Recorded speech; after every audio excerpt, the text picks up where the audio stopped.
Hello दोस्तों, आज आप देख रहे हैं ज्ञान गुरु। आज हम बात करने वाले हैं university, types of university and UGC.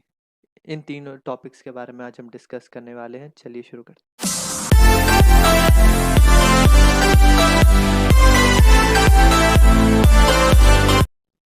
University university क्या होता है? University is an institution of higher education. ठीक है, मतलब वो आपको हायर एजुकेशन प्रोवाइड करता है। अब हायर एजुकेशन कैसे प्रोवाइड करता है? दो तरीके से प्रोवाइड करता है, बाय कॉलेज और यूनिवर्सिटी। आप डायरेक्ट जाइए यूनिवर्सिटी में एडमिशन लीजिए, नहीं तो कोई भी उसके एफिलेटेड कॉलेज में एडमिशन ले लीजिए। जैसे बीटेक के लिए अब मैं बताता हूँ आपको।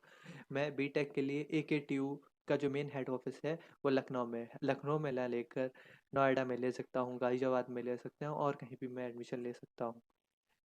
और हम बात करते हैं कि यूनिवर्सिटी का हेड कौन होता है। मतलब अगर यूनिवर्सिटी पे रूल कौन करता है, यूनिवर्सिटी पे रूल या मेंटेनेंस या उनको फंड जो प्रोवाइड करता है वो यूजीसी प्रोवाइड करती है, यूनिवर्सिटी ग्रांट कमीशन। ठीक। अब यूजीसी क्या होता है? यूजीसी होता है यूनिवर्सिटी ग्रांट कमीशन। और यूजीसी की काम क्या क्या होते हैं, पहले इनकी बात कर लेते हैं। यूजीसी के काम होते हैं कि जो हमारा हायर एजुकेशन का एक लेवल है उसको मेंटेन रखना, उनको मतलब अच्छा इम्प्रूव करना, और अच्छा ही इम्प्रूव करना, मतलब गिराना नहीं, इम्प्रूव ही करना, और सबको फंड फंड प्रोवाइड करना, और एक यूनिवर्सिटी को यूनिवर्सिटी का दर्जा देना। मतलब अभी आपने देखा था एक फेक यूनिवर्सिटीज़ की लिस्ट निकाली थी, वो यूजीसी ने निकाली थी कि जो फेक यूनिवर्सिटी है उनको अलग करो, और जो हमारी सेंट्रल यूनिवर्सिटी हैं या स्टेट यूनिवर्सिटी हैं उनको अलग। मतलब हर चीज़ को क्लासीफाई यूजीसी करती है। यूजीसी हायर एजुकेशन को मेंटेन रखती है। अब यूजीसी के ऊपर कौन आता है? Department of higher education UGC के अंदर आता है। अब डिपार्टमेंट ऑफ हायर एजुकेशन क्या करता है? अब वो ये मान लीजिए यूजीसी को फंड प्रोवाइड करता है, और यूजीसी फिर उसको डिस्ट्रीब्यूट कर देती है सारी यूनिवर्सिटीज़ में। यूजीसी के हेडक्वार्टर, यूजीसी का मेन हेडक्वार्टर है नई दिल्ली में, और 6 रीजनल सेंटर्स हैं पुणे, भोपाल, कोलकाता, गुवाहाटी, बेंगलोर में। अब हम बात करते हैं types of university bye UGC. Types of university, 4 type की यूनिवर्सिटी हैं यूजीसी के हिसाब से: सेंट्रल, प्राइवेट, स्टेट और डीम्ड। अब इन चारों के बारे में हम बात करते हैं। सेंट्रल यूनिवर्सिटी, सेंट्रल यूनिवर्सिटी कौन सी यूनिवर्सिटी होती है? जो सेंट्रल फंडेड होती है। अब सेंट्रल यूनिवर्सिटी में अच्छा क्या होता है और बुरा क्या होता है?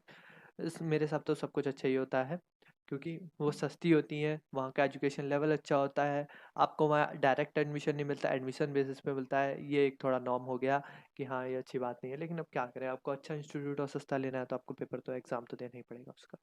उसके बाद इसमें जो अच्छी चीज़ें होती है, इनका सबसे पहले कैंपस एरिया, कैंपस बहुत अच्छा होता है, लेकिन प्लेसमेंट ज़्यादातर सेंट्रल यूनिवर्सिटीज़ की कम होती है। अगर आप देखते हैं, मेरे हिसाब से ज़्यादातर सबकी कम ही होती है। ठीक है, अब बात करते हैं कि सबसे ज़्यादा सेंट्रल यूनिवर्सिटी कहाँ पे? स्टेट वाइज दिल्ली 7 है, दिल्ली में 7 सेंट्रल यूनिवर्सिटी हैं। उत्तर प्रदेश में 6 सेंट्रल यूनिवर्सिटी हैं, दूसरे नंबर पे आता है, और बिहार में 4 सेंट्रल यूनिवर्सिटियाँ हैं। और अगर आपको और चेक करना है कि आपके स्टेट में कौन सी सेंट्रल यूनिवर्सिटी है, कौन सी डीम्ड है या कौन सी प्राइवेट है, तो मैंने लिंक यहाँ पे और डिस्क्रिप्शन पे भी डाल रखा है, और पीडीएफ में भी, और पीडीएफ का लिंक भी डिस्क्रिप्शन में, आप चेक कर लीजिएगा। स्टेट यूनिवर्सिटी, स्टेट यूनिवर्सिटी वो यूनिवर्सिटी होती है जो स्टेट फंडेड होती है। अब स्टेट यूनिवर्सिटी में फ़ायदे क्या होते हैं, नॉर्म्स क्या होते हैं? स्टेट यूनिवर्सिटी सस्ती होती हैं, लेकिन सेंट्रल यूनिवर्सिटी जितनी सस्ती नहीं होती, लेकिन हाँ, ये भी अच्छी खासी सस्ती होती हैं। ठीक है, अब इनमें नॉर्म्स क्या होते हैं? नॉर्म्स होते हैं कि इनके कैंपस भी एवरेज होता है, प्लेसमेंट कभी कभार अच्छी होती है, कभी कभार बेकार। अब मैं इतनी भी बेकार नहीं बोलूँगा, अच्छी मतलब ठीक अच्छी होती है, सेंट्रल यूनिवर्सिटी जितनी ही होती है। लेकिन इसमें डाउन साइड क्या है? इनके बहुत सारे डाउन साइड है। इनके डिसीजन मेकिंग पावर बहुत कम होती है, मतलब डिसीजन में बहुत डिले हो जाता है कभी कभार डिसीजन मेकिंग में। यूजीसी गाइडलाइंस तो दे देती है, लेकिन डिसीजन मेकिंग बहुत कमज़ोर होता है यूनिवर्सिटी का। यूजीसी ने गाइडलाइंस दे दी है, लेकिन आप यूनिवर्सिटी को कुछ डिसीजन खुद भी लेने पड़ते हैं। जैसे कि यूजीसी अगर गाइडलाइंस दे दे 15 से 30 तारीख तक आपको पेपर कराने हैं, तो कुछ कुछ स्टेट यूनिवर्सिटियाँ बहुत ख़राब है, जो निकाल ही नहीं पाती, अपनी डेट शीट ही भी नहीं निकाल पाती इन टाइम के बीच में। उनका टाइम बढ़ जाता है, आगे हो जाती हैं, फिर वो यूजीसी को एप्लीकेशन लिख के वो अपना टाइमिंग बढ़वा लेते हैं। ठीक है, अब क्यों होता है ऐसा? अब मैं ये नहीं कह रहा सारी स्टेट यूनिवर्सिटियाँ बेकार हैं, कुछ ही स्टेट यूनिवर्सिटीज़ की बात कर रहा हूँ मैं, लेकिन ज़्यादातर स्टेट यूनिवर्सिटियाँ भी अच्छी हैं। डीम यूनिवर्सिटी क्या होती है, या डीम टू बी यूनिवर्सिटी क्या होती है? Deem to be semi government यूनिवर्सिटियाँ होती हैं। अब इनमें सेमी गवर्नमेंट क्या होता है मैं बता देता हूँ आपको। जो फीस है, जो सिलेबस है, और कुछ चीज़ें होती हैं वो ये खुद डिसाइड करती हैं, मतलब वो इनकी जो प्राइवेट पोर्शन है वो डिसाइड करेगा, और सारी चीज़ें गवर्नमेंट, मतलब गवर्नमेंट में हाथों में कुछ भी नहीं होता मेरे हिसाब से। तो फीस सिलेबस जब आप डिसाइड कर लेते हो, और शायद मोड ऑफ एग्जामिनेशन आप गवर्नमेंट पे डाल दो, तो ये सब चीज़ें कोई मायने नहीं रखती। फीस मेन होता है, लेकिन डीम टू बी यूनिवर्सिटी की ज़्यादातर फीस ज़्यादा ही होती है, लाइक जेपी नोएडा, ठीक है।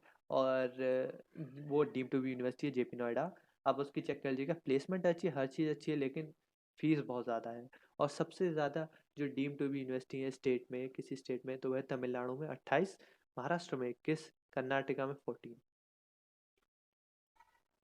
प्राइवेट यूनिवर्सिटी सब कोई जानते हैं इनके बारे में, कौन नहीं जानता। आप अमेठी का तो नाम सुना ही होगा, और भी बहुत यूनिवर्सिटी हैं जो प्राइवेट है, कलकोटिया हो गई आपकी, बहुत यूनिवर्सिटियाँ हैं, ठीक है। प्राइवेट यूनिवर्सिटी मेनली अपने प्रॉफिट बेस्ड होती हैं, वो अपना प्रॉफिट देखती हैं, ठीक है। उनकी फ़ीस भी ज़्यादा होती है, लेकिन यूजीसी ने इन पे भी कंट्रोल कर रखा है, फ़ीस ज़्यादा हाई नहीं करने लेते, लेकिन जितनी हाई हो रखी हैं वही बहुत ज़्यादा है, तो क्या ही हाई करेंगे, ठीक है। सबसे ज़्यादा जो प्राइवेट यूनिवर्सिटीज़ हैं वो राजस्थान में है 52, और उससे कम गुजरात 43, और मध्य प्रदेश 39 तीसरे नंबर पे आता है। टोटल यूनिवर्सिटीज़ इन इंडिया, कितनी यूनिवर्सिटियाँ हैं, सेंट्रल, स्टेट, डीम्ड और प्राइवेट, मतलब कितनी, इन चारों कितने कितनी क्वांटिटी में, 54 सेंट्रल यूनिवर्सिटी हैं, 425 स्टेट यूनिवर्सिटी हैं, and 125 deemed university, and 380 private universities हैं। अब मेरे हिसाब से आपको किस यूनिवर्सिटीज़ में एडमिशन लेने पड़ेगा, पहले आप ये चेक करिए कौन सी यूनिवर्सिटी आपको कितना अच्छा प्लेसमेंट दे रही है। अगर आपको गवर्नमेंट की तैयारी करनी है तो मेरे हिसाब से आप सेंट्रल यूनिवर्सिटी या स्टेट यूनिवर्सिटी ट्राई करिए, क्योंकि कुछ ज़्यादातर सेंट्रल यूनिवर्सिटी में फ्री कोचिंग चलती है, IAS PCS की, और भी कोचिंग चलती है, तो आप उनमें जा करके अपना स्किल्स डेवलप कर सकते हैं, अपनी गवर्नमेंट की तैयारी कर सकते हैं। और प्राइवेट यूनिवर्सिटीज़ में भी बहुत अच्छी यूनिवर्सिटियाँ होती है, या कॉलेज, प्राइवेट यूनिवर्सिटी या प्राइवेट कॉलेज कह लीजिए आप, प्राइवेट यूनिवर्सिटी भी कभी कभार बहुत अच्छा प्लेसमेंट दे देती है, जैसे आप CS वगैरह के हैं तो आप प्राइवेट यूनिवर्सिटी भी दे सकते हैं। डीम टू यूनिवर्सिटी की प्लेसमेंट पैकेज सही में अच्छा होता है। स्टेट यूनिवर्सिटी भी आप गवर्नमेंट वाले मेरे हिसाब से ट्राई कर सकते हैं। गवर्नमेंट आपको पढ़ना है तो आप गवर्नमेंट ही यूनिवर्सिटी लीजिए, सस्ते में अच्छा होगा। और अगर आप पे मनी में थोड़ा, मतलब आप फाइनेंशियली थोड़े कमज़ोर हैं, तो मेरे हिसाब से आप सेंट्रल या स्टेट यूनिवर्सिटी चुनिए, वहाँ पे आपको 100% स्कॉलरशिप का भी मिल जाएगा। सभी लोगों को, ज़्यादातर लोगों को मिल जाती है, चाहे वो जनरल हो, SC हो, ST हो या OBC हो। और आपको हॉस्टल के भी पैसे मिल जाएंगे, वापस रिफंड हो जाते हैं। और नहीं तो हॉस्टल इतना सस्ता होता है कि आप अफोर्ड कर सकते हैं। आप देख लीजिए, जामिया का जो हॉस्टल है वो 10,000 रुपये साल का है, कुछ कोर्सेज में ज़्यादा है, कुछ कोर्सेज में कम है। एक UG कोर्स के मैं बता रहा हूँ, 10 से 12,000 के बीच में है। और आप यही प्राइवेट में देख लीजिए, प्राइवेट में वो 1 लाख से 2 लाख